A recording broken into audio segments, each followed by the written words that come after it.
5 का पहला क्वेश्चन हम डिस्कस कर रहे हैं। क्वेश्चन है कि धीरज एक नदी के किनारे पीठ किए खड़ा है। पानी में धारा की दिशा में बहने वाली वस्तु बाएं से दाएं बह रही है। नदी पश्चिम से पूर्व की ओर बह रही है। धीरज किस दिशा में मुंह किए हुए खड़ा है। अब क्वेश्चन के अकॉर्डिंग अगर देखा जाए तो यहाँ पर क्वेश्चन में हमें कहा गया है कि नदी पश्चिम से पूर्व की ओर बह रही है। इतना हमें क्वेश्चन में गिवन है कि नदी पश्चिम से पूर्व की ओर बह रही है। जैसे ये नदी है, ये पश्चिम से पूर्व की ओर बह रही है, पश्चिम से पूर्व की ओर बह रही है। ये पूर्व दिशा हो जाएगी और ये पश्चिम दिशा, पश्चिम से पूर्व की ओर बह रही है। जैसा कि क्वेश्चन में कहा गया है कि धीरज एक नदी के किनारे पीठ किए खड़ा है। अब देखो यहाँ पर सिर्फ दो ही कंडीशन बन सकती है कि कोई व्यक्ति यहाँ से नदी की ओर पीठ किए हुए खड़ा हो, या तो उसका मुख उत्तर की तरफ हो सकता है या फिर उसका मुख दक्षिण की तरफ हो सकता है। सिर्फ दो ही कंडीशन बन सकती है जिसमें कोई व्यक्ति नदी की ओर पीठ किए हुए खड़ा रह सकता है। पानी में धारा की दिशा में बहने वाली वस्तु बाएं से दाएं और बह रही है। अब यहाँ पर देखिए, अगर धीरज का मुख उत्तर दिशा में है तो इस तरफ उसका राइट हैंड होगा और इस तरफ उसका लेफ्ट हैंड होगा। अगर धीरज का मुख दक्षिण दिशा में है तो इस तरफ उसका लेफ्ट हैंड होगा और दूसरी तरफ उसका राइट हैंड होगा। अब क्वेश्चन के अकॉर्डिंग देखा जाए तो क्वेश्चन में कहा गया है कि पानी में धारा की दिशा में बहने वाली वस्तु बाएं से दाएं जा रही है। क्वेश्चन में बोला गया है कि वस्तु जो है वो बाएं से दाएं जा रही है। अब अगर इस कंडीशन में देखें, क्योंकि धारा की जो दिशा है वो पश्चिम से पूर्व की ओर है, नदी जो है वो पश्चिम से पूर्व की ओर बह रही है। अगर इस कंडीशन को हम देखें तो यहाँ देखिए, यहाँ सबसे पहले दायां होगा, उसके बाद बायां आएगा, यानी दाएं से बाएं की ओर वस्तु बह रही है। इसमें अगर देखें तो दाएं से बाएं की ओर वस्तु बह रही है, लेकिन हमसे क्वेश्चन में कहा है कि बाएं से दाएं की ओर वस्तु बह रही है, यानी इस कंडीशन को अगर देखा जाए तो वस्तु दाएं से बाएं ओर बह रही है। यानी धीरज का मुख किस दिशा में हो जाएगा? उत्तर दिशा में। तो हमारा राइट आंसर हो जाएगा उत्तर। एक बार दोबारा समझा रहा हूं मैं आपको, ध्यान से समझिएगा। क्वेश्चन में कहा गया था कि नदी पश्चिम से पूर्व की ओर बह रही है। हमने कंडीशन फॉलो की, यहाँ पर पश्चिम और पूर्व, नदी पश्चिम से पूर्व की ओर बह रही है, तो यहाँ पर सिर्फ दो ही कंडीशन बन सकती है जिसमें धीरज की पीठ नदी की तरफ हो, या तो उसका मुख उत्तर की तरफ होगा या फिर उसका मुख दक्षिण की तरफ होगा। अब अगर उसका मुख उत्तर दिशा में है तो उसका दायां हाथ जो है वो पूर्व दिशा में और बायां हाथ पश्चिम दिशा में होगा।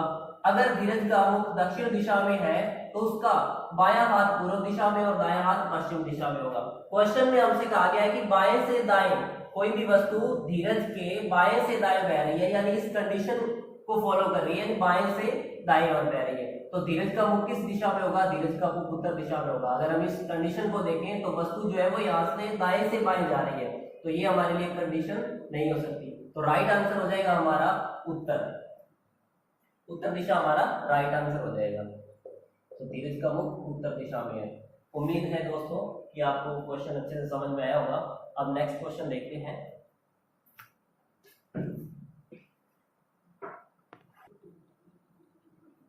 तो आइए दोस्तों, टाइप नंबर 5 का सेकंड क्वेश्चन देखते हैं। सुमित पटरी की ओर पीठ किए खड़ा है।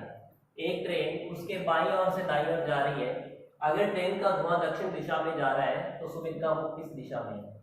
पहले तो सभी को जैसा कि पता होगा कि ट्रेन जिस दिशा में जाती है धुआं हमेशा उसके विपरीत दिशा में जाता है। ये बात सभी को पता होगी। अगर कोई स्पेशल कंडीशन नहीं दे रखी है, यानी हवा की कोई स्थिति नहीं दे रखी है, तो हम यही मानते हैं कि ट्रेन की जो दिशा होती है धुएं की दिशा उसके विपरीत और होती है। अब यहाँ अगर क्वेश्चन में देखें तो क्वेश्चन में हमसे कहा गया है कि एक ट्रेन उसके बाईं ओर से दाईं ओर जा रही है। अगर ट्रेन का धुआं दक्षिण दिशा में जा रहा है, देखिए मैंने अभी आपको बताया था कि ट्रेन की दिशा के विपरीत दिशा में हमेशा ट्रेन का धुआं जा रहा होता है। अगर ट्रेन का धुआं दक्षिण दिशा में जा रहा है, यानी नीचे की तरफ जा रहा है, तो ट्रेन ऊपर की ओर यानी उत्तर दिशा में जा रही है। यहाँ से ये क्लियर है कि ट्रेन जो है वो उत्तर दिशा की ओर जा रही है, ट्रेन उत्तर दिशा की ओर जा रही है, धुआं दक्षिण दिशा की ओर जा रहा है। और अब यहाँ पर देखिए, अगर ट्रेन उत्तर दिशा में जा रही है तो यहाँ सिर्फ दो ही कंडीशन बन सकती है। अगर सुमित का मुख पूर्व दिशा में है, अगर सुमित का मुख पूर्व दिशा में है तो इस तरफ उसका राइट हैंड और ऊपर की तरफ लेफ्ट हैंड होगा। अगर सुमित का मुख पश्चिम दिशा में है तो इस तरफ उसका लेफ्ट हैंड और इस तरफ उसका राइट हैंड होगा। अब जैसा कि क्वेश्चन में कहा गया है एक ट्रेन उसके बाईं ओर से दाईं ओर जा रही है, क्वेश्चन में कहा गया है बाईं ओर से दाईं ओर ट्रेन जा रही है, तो अगर क्वेश्चन के अकॉर्डिंग देखा जाए, क्वेश्चन में बोला है कि ट्रेन बाईं ओर से दाईं ओर जा रही है। अब इस कंडीशन को अगर देखें तो ट्रेन बाईं ओर से दाईं ओर जा रही है, यानी ऊपर की तरफ जा रही है लेफ्ट हैंड से राइट हैंड की ओर, यानी ये सिचुएशन क्वेश्चन के अकॉर्डिंग फॉलो हो रही है। इसका मतलब क्या है? इसका मतलब ये है कि सुमित का मुख किस दिशा में होगा? सुमित का मुख पश्चिम दिशा में होगा। तो हमारा राइट आंसर क्या हो जाएगा? पश्चिम दिशा। एक बार फिर से समझा रहा हूं मैं, जैसा कि क्वेश्चन में कहा गया है कि ट्रेन का धुआं दक्षिण दिशा में जा रहा है, तो हम सभी को पता है कि ट्रेन का धुआं हमेशा ट्रेन के गति की दिशा के विपरीत दिशा में जाता है। अगर ट्रेन का धुआं दक्षिण दिशा में जा रहा है तो ट्रेन की जो दिशा होगी वो उत्तर दिशा है, यानी ट्रेन उत्तर दिशा की ओर जा रही है। इस कंडीशन में सिर्फ दो ही कंडीशन बन सकती है कि या तो सुमित का मुख पूर्व दिशा की ओर होगा या फिर सुमित का मुख पश्चिम दिशा में होगा। अगर सुमित का मुख पूर्व दिशा में होता है तो इस तरफ उसका राइट हैंड और इस तरफ उसका लेफ्ट हैंड होगा। अगर सुमित का मुख पश्चिम दिशा में है तो इस तरफ उसका राइट हैंड और इस तरफ उसका लेफ्ट हैंड होगा। अब हमें क्वेश्चन के अकॉर्डिंग चल रहा है, तो क्वेश्चन में कहा गया है कि एक ट्रेन उसके बाईं ओर से दाईं ओर जा रही है। अगर इस कंडीशन को देखें तो ट्रेन बाईं ओर से दाईं ओर जा रही है, लेकिन अगर उसका मुख पूर्व दिशा में है तो ट्रेन उसके दाईं ओर से बाईं ओर जा रही है। लेकिन हमसे क्वेश्चन में कहा है कि बाईं ओर से दाईं ओर, तो बाईं ओर से दाईं ओर तभी जाएगी ट्रेन जब सुमित का मुख पश्चिम दिशा में होगा, यानी हमारा राइट आंसर हो जाएगा पश्चिम दिशा। सुबह के समय एक व्यक्ति पैर ऊपर वैसे नीचे करके व्यायाम कर रहा है। यदि उसका मुख पश्चिम दिशा की ओर हो तो बायां हाथ किस दिशा की ओर होगा? सबसे पहले डायरेक्ट अप्रोच पर ही आ रहे हैं। डायरेक्ट अप्रोच में आपको करना क्या है, अगर हम उसका फेस याद करें कि फेस किस दिशा में होगा, तो आप क्या करोगे? पश्चिम दिशा की जगह उसकी विपरीत दिशा लोगे, पूर्व। अब उसने क्वेश्चन में बोला है उसका बायां हाथ किस दिशा में होगा? पूर्व दिशा। अगर उसका मुख पूर्व दिशा में है तो उसका बायां हाथ किस दिशा में होगा? अब यहां देखिए आप, दिशाओं की अगर हम बात करें, उत्तर, पूर्व, दक्षिण और पश्चिम। पूर्व दिशा की ओर उसका बायां हाथ है। अगर पूर्व दिशा की ओर उसका बायां हाथ है, देखिए उत्तर की कंडीशन अगर हम देखें तो ये उसका दायां हाथ होगा, ये उसका बायां हाथ होगा इस तरफ। अगर उसका मुख दक्षिण की तरफ है तो ये उसका लेफ्ट हैंड होगा और ये उसका राइट हैंड होगा। अब यहाँ पर उसने बोला है कि पूर्व की ओर उसका बायां हाथ है। अगर पूर्व की ओर उसका बायां हाथ है तो उसका मुख किस दिशा में हो सकता है? पूर्व की ओर उसका बायां हाथ तो मुख हो सकता है दक्षिण दिशा में। तो हमारा राइट आंसर क्या हो जाएगा? दक्षिण।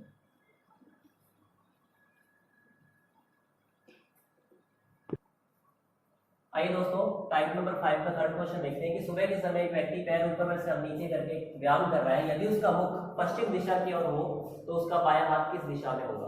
सबसे पहले अगर फेस की बात करें तो हमें क्या करना है? पश्चिम को पूर्व में बदलना है, यानी उसके विपरीत दिशा में हमें बदलना है। पश्चिम की जगह लिखेंगे हम पूर्व। डायरेक्ट अप्रोच की बात कर रहे हैं, हमें क्या करना है? फेस की अगर बात हो तो पश्चिम को हम बदलेंगे पूर्व में, क्योंकि पश्चिम दिशा हमें दे रखी है, हम उसको किस में चेंज कर देंगे?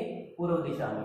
अब उसका मुख अगर पूर्व दिशा में है, मुख उसका पूर्व दिशा में, कोई भी व्यक्ति जो व्यायाम कर रहा है अभी उसका मुख पूर्व दिशा में है, तो यहाँ पर देखिए पूर्व, पश्चिम, उत्तर और दक्षिण। अगर किसी भी व्यक्ति का मुख पूर्व दिशा में है तो ये उसका राइट हैंड होगा और ये उसका लेफ्ट हैंड होगा। अगर किसी भी व्यक्ति का मुख पूर्व दिशा में है तो लेफ्ट हैंड उसका उत्तर दिशा की ओर होगा, राइट हैंड उसका दक्षिण दिशा की ओर होगा। हमसे क्वेश्चन में पूछा गया है कि बायां हाथ किस दिशा में होगा या किस दिशा की ओर होगा। अगर किसी भी व्यक्ति का मुख पूर्व दिशा में है तो उसका बायां हाथ उत्तर दिशा में होगा, तो हमारा राइट आंसर हो जाएगा उत्तर दिशा। उत्तर दिशा हमारा राइट आंसर हो जाएगा। एक बार दोबारा मैं समझाने की कोशिश कर रहा हूँ। क्वेश्चन था कि सुबह के समय एक व्यक्ति पैर ऊपर व सर नीचे करके व्यायाम कर रहा है। यदि उसका मुख पश्चिम दिशा की ओर हो तो उसका बायां हाथ किस दिशा की ओर होगा? सबसे पहले क्या करना है? जो भी आपको दिशा दे रखी है, जब भी किसी व्यक्ति की पोजीशन उल्टा दे रखी है, पैर ऊपर और सर नीचे करके जैसे व्यायाम कर रहा है, इस क्वेश्चन में बोला गया है, तो जो भी दिशा दे रखी है उसके विपरीत दिशा को हम लिखेंगे। अब हमें पता है कि अब उसका फेस पूर्व दिशा की ओर है, क्योंकि हमें पश्चिम दिशा में दे रखा था, हमने उसको चेंज कर लिया पूर्व दिशा में। अब किसी भी व्यक्ति का मुख अगर पूर्व दिशा में है तो उसका राइट हैंड दक्षिण दिशा की ओर होगा और लेफ्ट हैंड उत्तर दिशा की ओर होगा। हमें बताना है कि उसका बायां हाथ किस दिशा की ओर है। तो अगर किसी भी व्यक्ति का मुख पूर्व दिशा में है तो उसका बायां हाथ उत्तर दिशा की ओर होगा। तो हमारा राइट आंसर हो जाएगा उत्तर दिशा।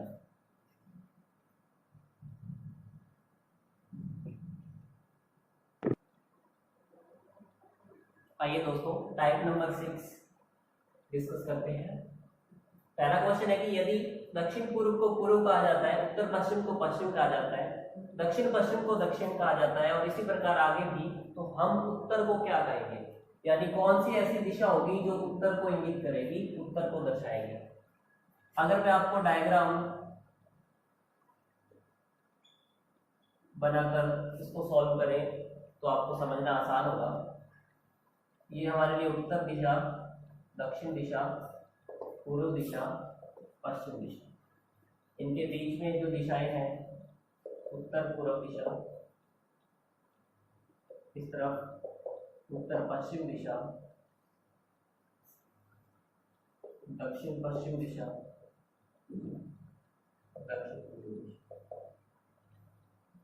जैसा कि क्वेश्चन में कहा गया है कि यदि दक्षिण पूर्व को पूर्व कहा जाता है, अब यहाँ पर देखिए दक्षिण पूर्व इस जगह है, क्वेश्चन में कहा गया है कि दक्षिण पूर्व को पूर्व कहा जाता है, यानी कि हम 45 डिग्री एंटी क्लॉकवाइज जा रहे हैं, 45 डिग्री एंटी क्लॉकवाइज जा रहे हैं, यानी दक्षिण पूर्व जो है वो पूर्व की जगह चला जाता है, दक्षिण पूर्व पूर्व बन जाता है।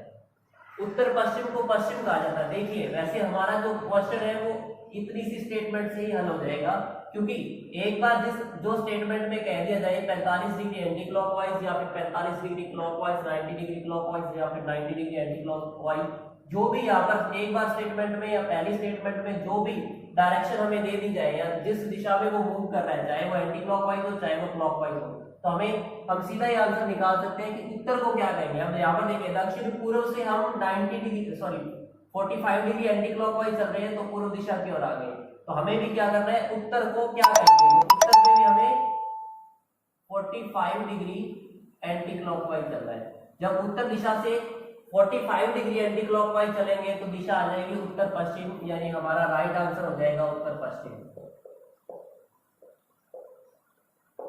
अब देखिए हमने सिर्फ इतनी सी स्टेटमेंट को पढ़कर ये आंसर दिया, अगर आगे भी पढ़े तो उत्तर पश्चिम को पश्चिम कहा जाता है। यहाँ पर देखिए क्वेश्चन में कहा गया है कि उत्तर पश्चिम को पश्चिम कहा जाता है, ये है उत्तर पश्चिम, इसको पश्चिम कहा जाता है, यानी कि हम 45 डिग्री एंटी क्लॉकवाइज चल रहे हैं, 45 डिग्री एंटी क्लॉकवाइज चल रहे हैं।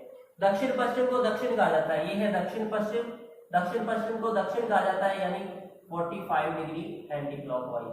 तो देखिए एक बार फर्स्ट में हमें 45 डिग्री एंटी क्लॉकवाइज चलना था, सेकंड बार भी हमें 45 डिग्री एंटी क्लॉकवाइज चलना था, थर्ड बार भी हमें 45 डिग्री एंटी क्लॉकवाइज चलना था। तो आपको ध्यान सिर्फ इतना रखना है कि फर्स्ट स्टेटमेंट में फर्स्ट पार्ट को ही हमें पढ़कर उसका उत्तर देना है। फर्स्ट स्टेटमेंट के फर्स्ट पार्ट में जिस भी डायरेक्शन में मूव कर रहा है, चाहे वो एंटी क्लॉकवाइज हो चाहे वो क्लॉकवाइज हो, हमें सिर्फ उसके बेसिस पर ही आंसर देना है, आगे हमें पढ़ने की जरूरत नहीं है। जैसा कि हमें क्वेश्चन में फर्स्ट स्टेटमेंट में फर्स्ट पार्ट में कहा गया था कि यदि दक्षिण पूर्व को पूर्व कहा जाता है, दक्षिण पूर्व को पूर्व कहा जाता है, इसका मतलब क्या है कि जो दक्षिण पूर्व दिशा है वो पूर्व दिशा में आने के लिए उसे कितना चलना पड़ेगा, उसे 45 डिग्री एंटी क्लॉकवाइज चलना पड़ेगा। अगर 45 डिग्री एंटी क्लॉकवाइज दक्षिण पूर्व से पूर्व दिशा हो रही है तो हमें उत्तर दिशा का बताना है, तो हमें उत्तर दिशा को भी 45 डिग्री एंटी क्लॉकवाइज घुमाना है। जब उत्तर दिशा को 45 डिग्री एंटी क्लॉकवाइज घुमाएंगे तो हमें कौन सी दिशा मिलेगी, उत्तर पश्चिम दिशा मिलेगी, और यही हमारा राइट आंसर है। उम्मीद है दोस्तों आपको क्वेश्चन अच्छे से समझ में आया होगा। नेक्स्ट क्वेश्चन देखते हैं।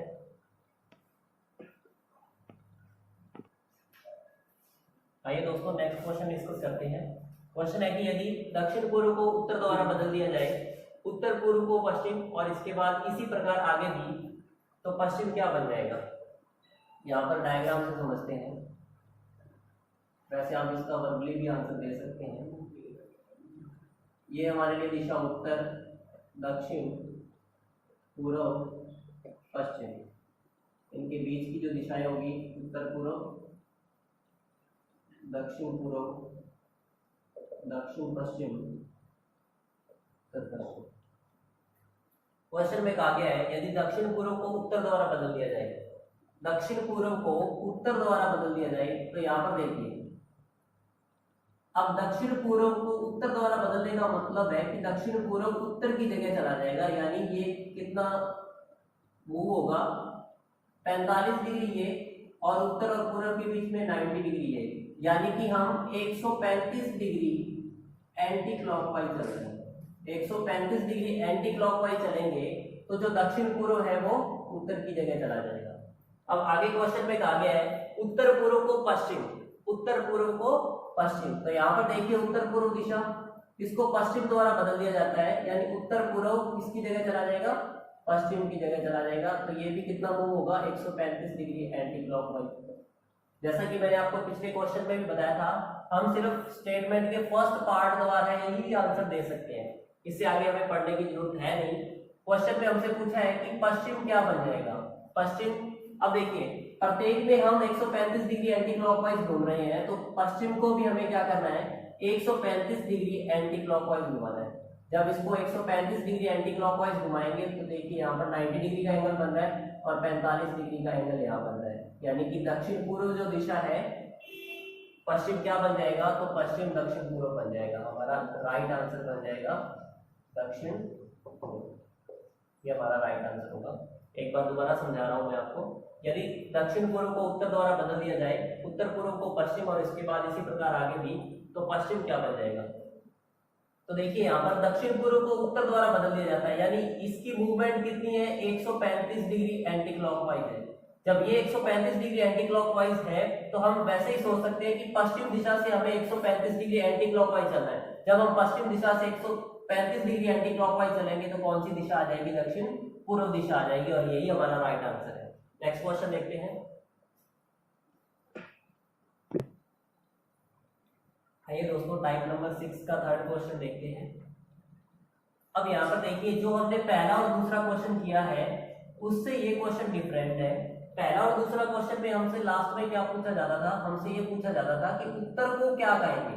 जैसे ये इसी क्वेश्चन को देखें तो जो पहला और दूसरा क्वेश्चन था उस अकॉर्डिंग देखें तो यहाँ पर लास्ट में लिखा होगा उत्तर को क्या कहेंगे, लेकिन इस क्वेश्चन में हमसे पूछा है कि किसे उत्तर कहेंगे। यानी अगर सिंपल सी भाषा में अगर मैं आपको समझाना चाहूं तो इसका मतलब तो था कि उत्तर की जगह, उत्तर किसकी जगह चला जाएगा, उत्तर किसी, जैसे हमसे क्वेश्चन में कहा जाता था 45 डिग्री एंटी क्लॉकवाइज या फिर 45 डिग्री क्लॉकवाइज चलने के बाद ये उत्तर किसकी जगह चला जाएगा। सिंपल सी भाषा में अगर मैं आपको समझाना चाहूँ तो पहला और दूसरा क्वेश्चन के अकॉर्डिंग क्वेश्चन में कहा जाता था कि ये उत्तर जो है वो किसकी जगह चला जाएगा, लेकिन इसमें क्वेश्चन में देखिए इसमें कहा है कि हम किसे उत्तर कहेंगे। इसका मतलब ये है कि कौन उत्तर की जगह आ जाएगा, यानी कौन सी दिशा है जो उत्तर को रिप्रेजेंट करेगी, उत्तर दिशा को दर्शाएगी। तो पहले और दूसरे क्वेश्चन से ये तीसरा क्वेश्चन डिफरेंट है, इसको ध्यान से समझना है। तो यहाँ पर देखिए क्वेश्चन के अकॉर्डिंग देखें तो दक्षिण पूर्व को पूर्व कहा जाता है। अब देखिए यहाँ पर दक्षिण पूर्व को पूर्व कहा जाता है, दक्षिण पूर्व को पूर्व कहा जाता है, यानी 45 डिग्री ये एंटी क्लॉकवाइज चल रहा है, 45 डिग्री एंटी क्लॉकवाइज। दक्षिण पूर्व को पूर्व कहा जाता है, उत्तर पश्चिम को पश्चिम, उत्तर पश्चिम को पश्चिम कहा जाता है 45 डिग्री एंटी क्लॉकवाइज। वैसे हमें दूसरा स्टेटमेंट पढ़ने की जरूरत है नहीं। दक्षिण पश्चिम को दक्षिण कहा जाता है, यानी कि 45 डिग्री एंटी क्लॉकवाइज। और हमें बताना है कि किसे उत्तर कहेंगे। अभी मैंने आपको बताया कि जो पहला और दूसरा क्वेश्चन था उसमें हमें कहा जाता था कि हम उत्तर को क्या कहेंगे, लेकिन इस क्वेश्चन में बोला है कि किसे उत्तर कहेंगे। पहला और दूसरे क्वेश्चन में उसका मतलब होता था कि जो उत्तर दिशा है वो किस दिशा में चली जाएगी, यानी किसकी जगह ले लेगी। लेकिन इस क्वेश्चन में हमें उसने पूछा है कि उत्तर को या किसे उत्तर कहेंगे। इसका मतलब क्या है, इसका मतलब ये है कि कौन सी ऐसी दिशा है जो उत्तर की जगह आ जाएगी। अब यहाँ पर देखिए क्वेश्चन के अकॉर्डिंग देखें तो दक्षिण पूर्व जो है वो 45 डिग्री एंटी क्लॉकवाइज चलता है, यानी इस पूर्व की जगह पर अब क्या आ जाएगा, दक्षिण पूर्व आ जाएगा, क्योंकि दक्षिण पूर्व जो है वो 45 डिग्री एंटी क्लॉकवाइज घूमकर अब पूर्व की जगह कौन आ गया, दक्षिण पूर्व आ गया। वैसे अगर दक्षिण पूर्व 45 डिग्री एंटी क्लॉकवाइज घूमेगा तो अब ये किसकी जगह चला जाएगा, उत्तर पूर्व की जगह चला जाएगा, यानी आ जाएगा यहाँ पर, सॉरी, पूर्व दिशा जो है वो उत्तर पूर्व दिशा की ओर आ जाएगी, क्योंकि पूर्व दिशा 45 डिग्री घूमकर उत्तर पूर्व दिशा की ओर आ जाएगी। अब उत्तर पूर्व दिशा जो है वो 45 डिग्री घूमकर किसकी जगह आ जाएगी, उत्तर दिशा की जगह आ जाएगी, यानी किसकी जगह क्या आ जाएगा, उत्तर पूर्व आ जाएगा। यानी प्रत्येक जो डायरेक्शन है वो 45 डिग्री एंटी क्लॉकवाइज घूम रहा है। सबसे पहले दक्षिण पूर्व जो था वो पूर्व की जगह चला गया, पूर्व जो था वो उत्तर पूर्व की जगह चला गया, उत्तर पूर्व जो था वो उत्तर की जगह चला गया। अब क्वेश्चन में हमसे कहा है कि हम किसे उत्तर कहेंगे, तो उत्तर को किसे उत्तर कहेंगे, तो हमारा आंसर क्या आ जाएगा, उत्तर पूर्व को उत्तर कहेंगे। यानी उत्तर दिशा को अब कौन रिप्रेजेंट कर रहा है, उत्तर दिशा को अब रिप्रेजेंट कर रहा है उत्तर पूर्व, तो हमारा राइट आंसर क्या आ जाएगा, उत्तर पूर्व आ जाएगा। एक बार फिर से मैं समझा रहा हूं आपको कि पहले दूसरे क्वेश्चन से ये क्वेश्चन थोड़ा डिफरेंट है। उस पहले और दूसरे क्वेश्चन में हम जैसे उत्तर को 45 डिग्री एंटी क्लॉकवाइज लेके जा रहे थे, तो हमसे लास्ट में क्वेश्चन में पूछा जाता था कि उत्तर को क्या कहेंगे, तो जैसे हम उत्तर दिशा को 45 डिग्री एंटी क्लॉकवाइज ले जा रहे हैं, तो उत्तर दिशा को जैसे यहाँ पर इसी क्वेश्चन को देख ले तो उत्तर दिशा को कहेंगे उत्तर पश्चिम। लेकिन ये क्वेश्चन उससे डिफरेंट है, इसमें हमसे पूछा है कि हम किसे उत्तर कहेंगे। इसका मतलब ये है कि कौन सी दिशा है जो उत्तर की जगह आ जाएगी, यानी कौन सी ऐसी दिशा है जो उत्तर की जगह ले लेगी। तो यहाँ पर देखिए, जैसे फर्स्ट में हमें दक्षिण पूर्व 45 डिग्री एंटी क्लॉकवाइज घूमेगा तो वो पूर्व दिशा की जगह आ जाएगा। पूर्व दिशा 45 डिग्री एंटी क्लॉकवाइज घूमेगी तो उत्तर पूर्व दिशा की जगह चली जाएगी। उत्तर पूर्व दिशा जो है वो 45 डिग्री एंटी क्लॉकवाइज घूमेगी तो वो उत्तर दिशा की जगह ले लेगी। तो हमारा राइट आंसर क्या हो जाएगा, कौन अब उत्तर दिशा को रिप्रेजेंट कर रहा है, अभी उत्तर दिशा को रिप्रेजेंट कर रहा है उत्तर पूर्व, तो हमारा राइट आंसर आ जाएगा उत्तर पूर्व। उम्मीद है दोस्तों थर्ड क्वेश्चन आपको अच्छे से समझ में आ गया होगा। नेक्स्ट क्वेश्चन देखते हैं।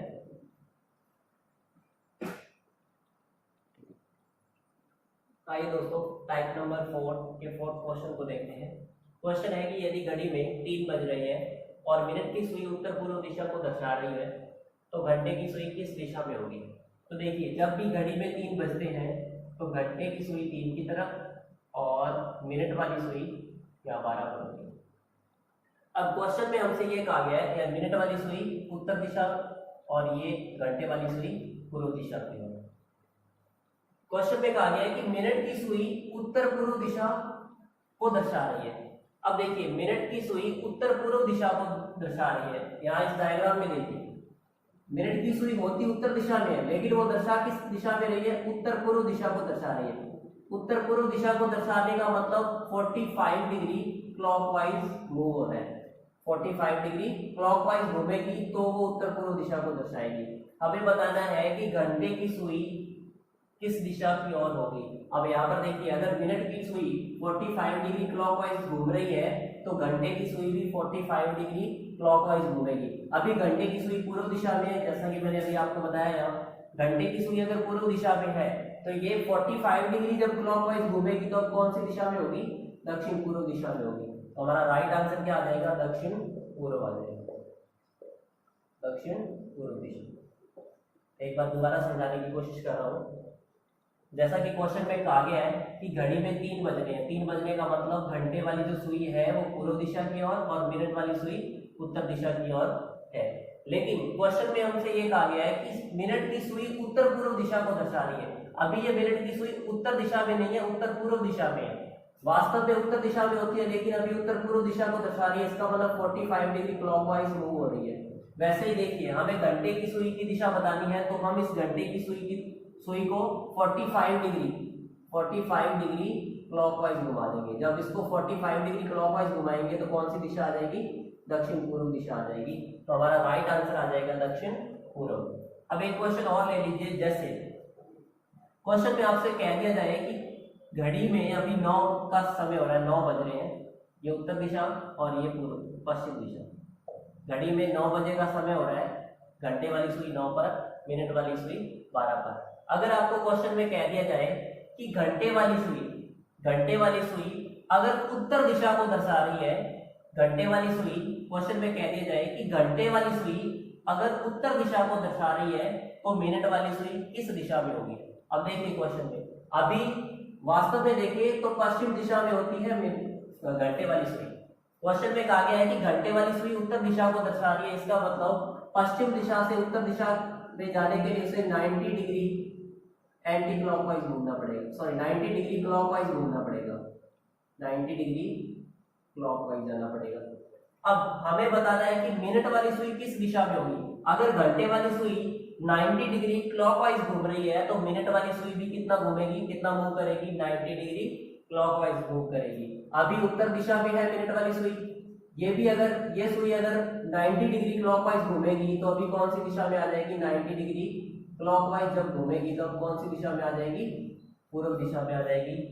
तो हमारा राइट आंसर क्या हो जाएगा, पूर्व हो जाएगा। उम्मीद है दोस्तों क्वेश्चन आपको अच्छे से समझ में आया होगा। अब हम चलते हैं नेक्स्ट टाइप पर, नेक्स्ट क्वेश्चन के साथ।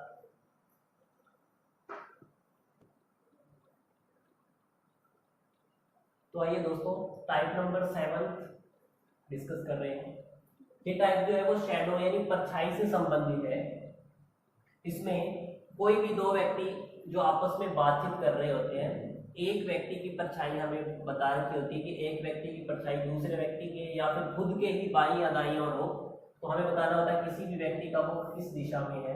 उनमें से कोई भी व्यक्ति हमसे पूछ सकता है।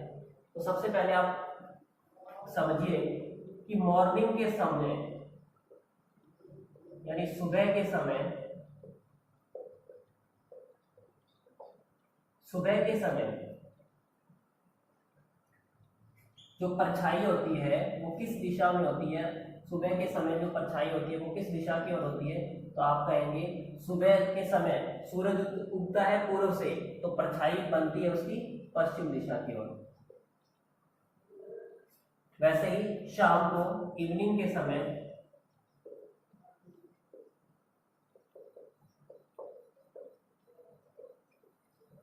सूरज होता है पश्चिम की ओर, तो उसकी परछाई हमेशा बनेगी पूर्व। ये बात आपको ध्यान में रखनी है। सुबह के समय जो परछाई है वो पश्चिम दिशा की ओर बनती है, वहीं शाम के समय जो परछाई है वो पूर्व दिशा की ओर बनती है। एक बात और आपको ध्यान में रखनी है, जैसे इन दिशाओं की अगर हम बात करें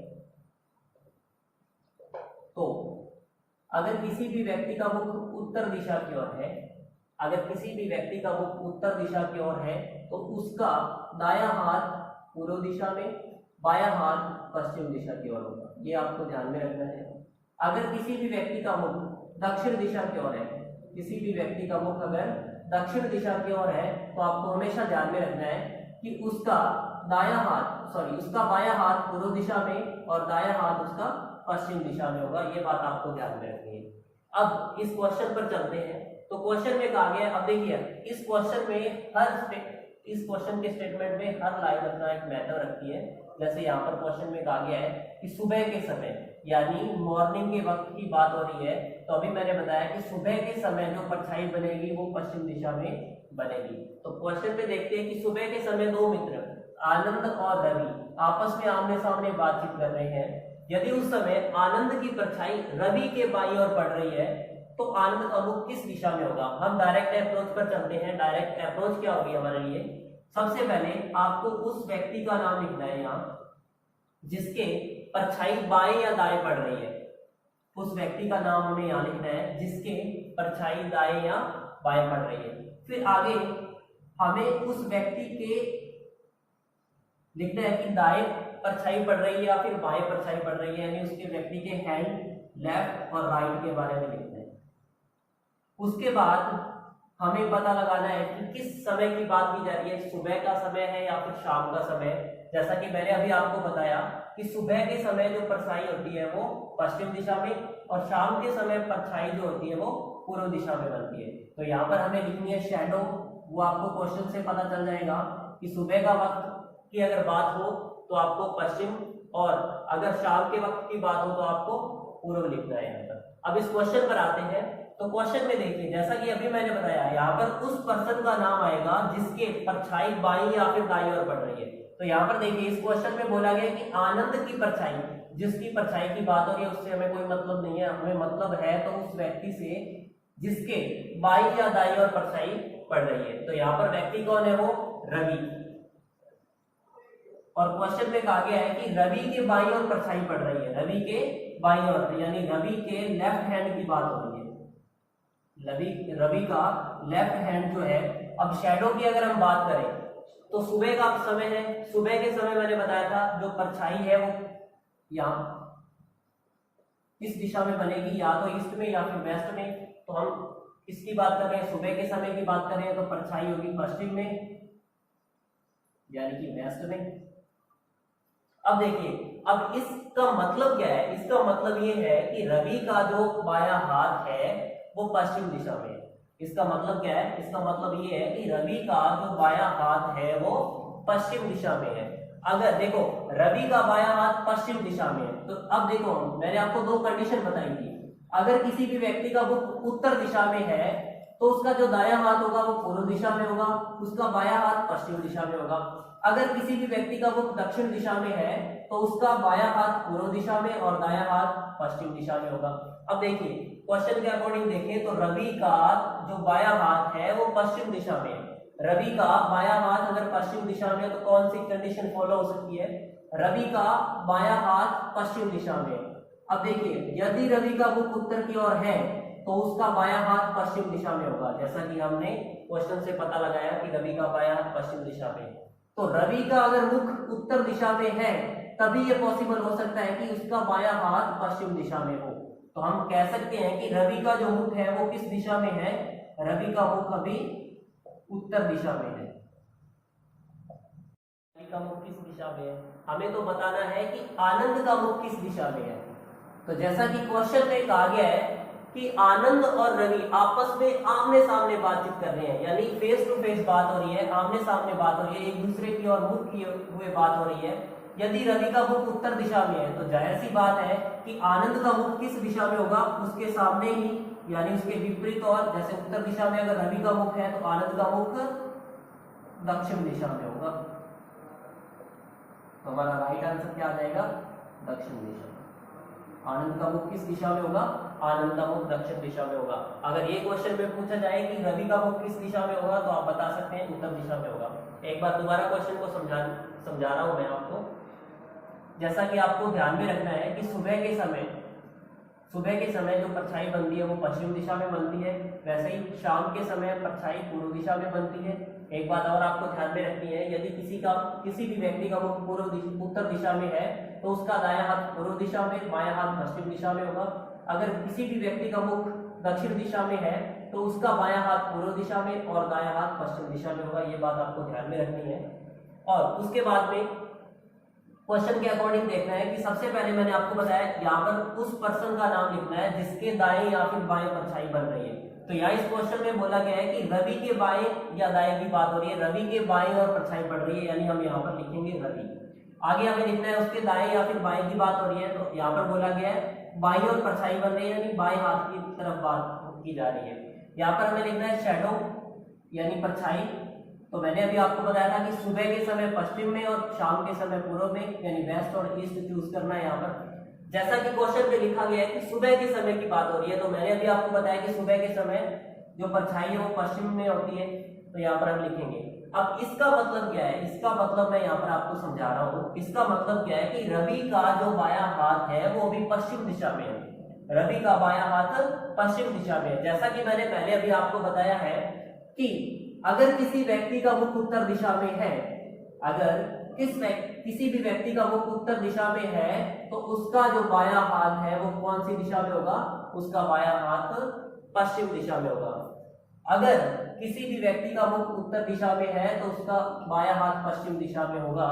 इसका मतलब रवि का मुख जो है वो उत्तर दिशा में है। अब देखिए हमें रवि का नहीं बताना है कि रवि का मुख किस दिशा में है, हमें बताना है आनंद का मुख किस दिशा में है। जैसा कि क्वेश्चन में कहा गया है कि आनंद और रवि आपस में आमने सामने बातचीत कर रहे हैं। इसका मतलब रवि का मुख अगर उत्तर दिशा में है तो आनंद का मुख किस दिशा में होगा, दक्षिण दिशा में होगा। यही इसका राइट आंसर है। नेक्स्ट क्वेश्चन देखते हैं।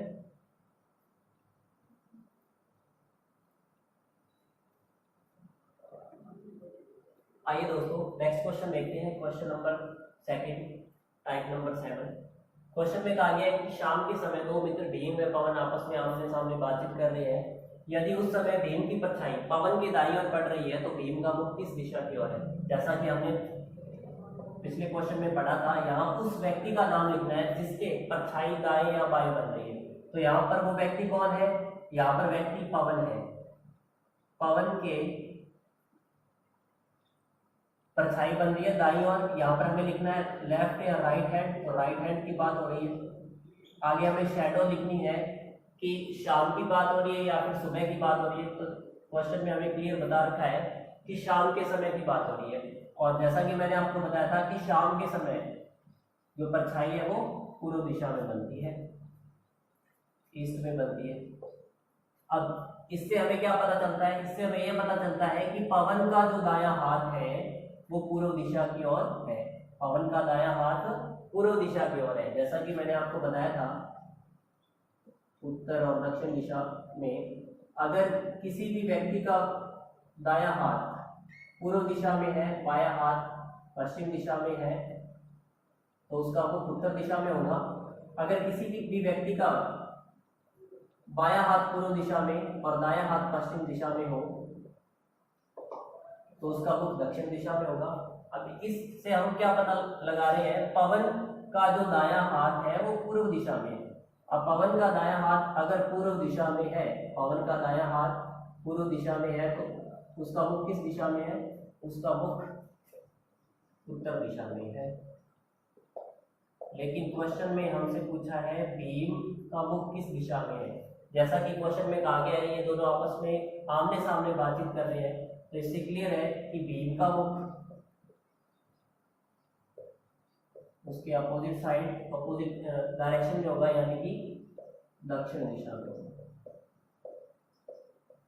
एक बार दोबारा क्वेश्चन को समझा रहा हूँ। क्वेश्चन में बोला गया कि शाम के समय दो मित्र भीम व पवन आपस में आमने सामने बातचीत कर रहे हैं। यदि उस समय भीम की परछाई पवन के दाईं ओर पड़ रही है तो भीम का मुख किस दिशा में होगा?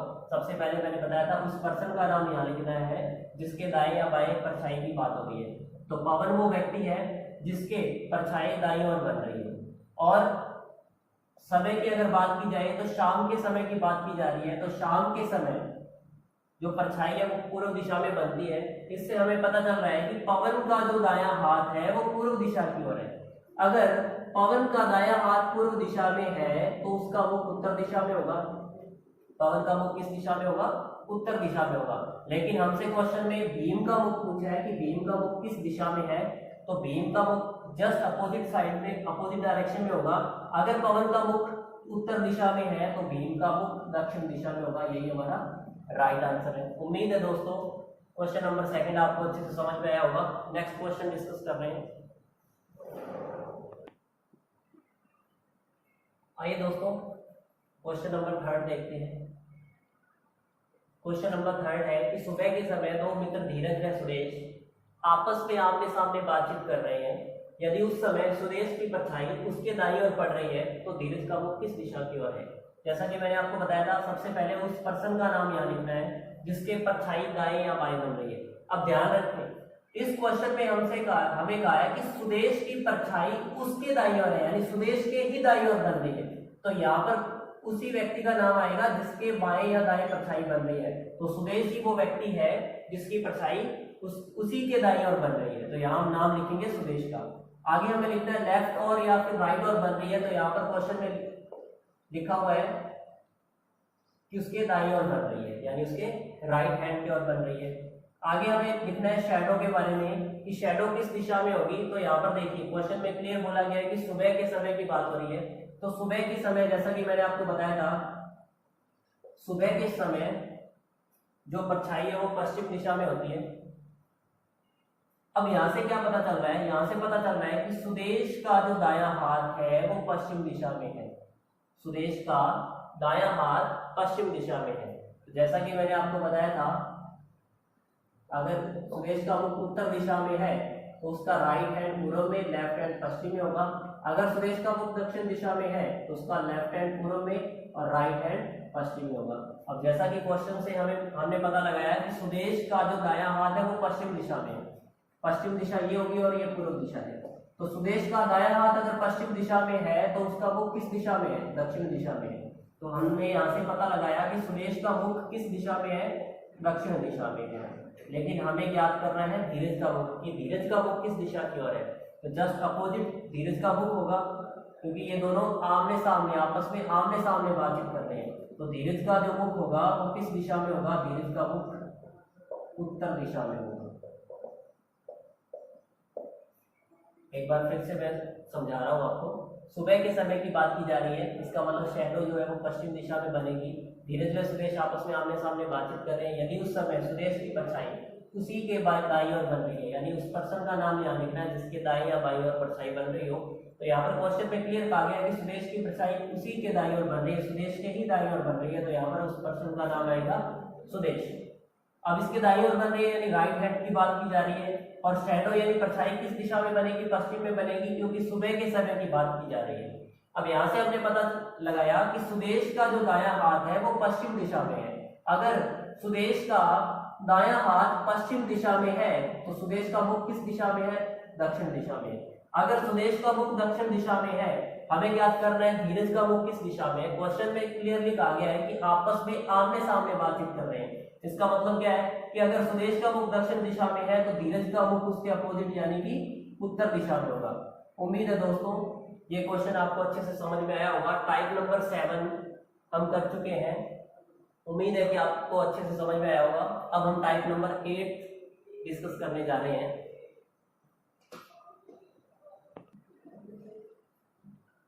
तो आइए दोस्तों, टाइप नंबर 8 ये हमारा लास्ट टाइप है। तो क्वेश्चन देखते हैं। ये इससे संबंधित जो क्वेश्चन है, ये जो हमारा टाइप 8 है, इसमें पजल टाइप क्वेश्चन पूछे जाते हैं। तो उसको हम देखते हैं। क्वेश्चन है जैसे आपके सामने कि एक खेल के मैदान में 5 मित्र ए बी सी डी और ई निम्नानुसार खड़े हैं। पहले स्टेटमेंट में कहा गया है कि बी डी के दाएं 50 मीटर की दूरी पर है। अगर यहाँ हम डायग्राम बनाए तो बी डी के दाएं की बात हो रही है, तो डी के दाएं बी इस दिशा में 50 मीटर की दूरी पर है।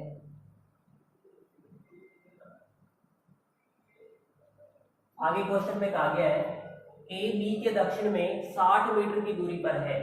ए जो है वो बी के दक्षिण में 60 मीटर की दूरी पर है, या ए पॉइंट है 60 मीटर की दूरी पर। आगे क्वेश्चन में कहा गया है कि सी डी के पश्चिम में 40 मीटर की दूरी पर है। सी डी के पश्चिम में, तो सी जो है वो डी के पश्चिम में है 40 मीटर की दूरी पर। ई ए के उत्तर में 80 मीटर की दूरी पर है। ई जो है वो ए के उत्तर में, इसके उत्तर में 80 मीटर की दूरी पर है। तो देखिए यहाँ पर ए से लेकर बी तक की जो दूरी है वो 60 मीटर है, और ए से टोटल 80 मीटर की दूरी पर ई है। इसका मतलब बी से 20 मीटर की दूरी पर कौन है, ई है। ए से 80 मीटर की दूरी हो जाएगी, टोटल दूरी हो जाएगी 80 मीटर, और अगर बी से बात की जाए तो बी से ई की जो दूरी है वो 20 मीटर हो जाएगी। ये था डायग्राम। अब क्वेश्चंस पर चलते हैं। तो पहला क्वेश्चन है कि यदि एक लड़का सी से चलना आरंभ करता है और क्रमशः बी ए और ई से होते हुए बी से मिलता है, उसे सी से ई तक कितने मीटर की दूरी तय करनी होगी। तो देखिए सबसे पहले उसने चलना प्रारंभ किया सी बिंदु से, तो यहाँ से उसने चलना प्रारंभ किया। यहाँ से देखिए कहाँ जाता है वो, सबसे पहले बी पॉइंट पर जाता है, यानी 40 मीटर और 50 मीटर टोटल 90 मीटर दूरी तय करता है बी तक जाने के लिए। उसके बाद बी से वो ए की ओर जाता है। बी से अगर वो ए की ओर जाएगा तो 60 मीटर की दूरी तय करेगा, फिर प्लस और ई से होते हुए। अब देखिए सी से चलना आरंभ करता है, क्रमशः बी ए और ई से होते हुए। अब देखिए ए से वापस जब वो ई पर जाएगा तो उसे कितना चलना पड़ेगा, 80 मीटर चलना पड़ेगा, क्योंकि देखिए सी से वो बी पॉइंट पर जाता है, बी से वो ए पर आता है, 60 मीटर चलेगा। अब ए से वापस वो ई पर जाता है तो उसे 80 मीटर और चलना पड़ेगा।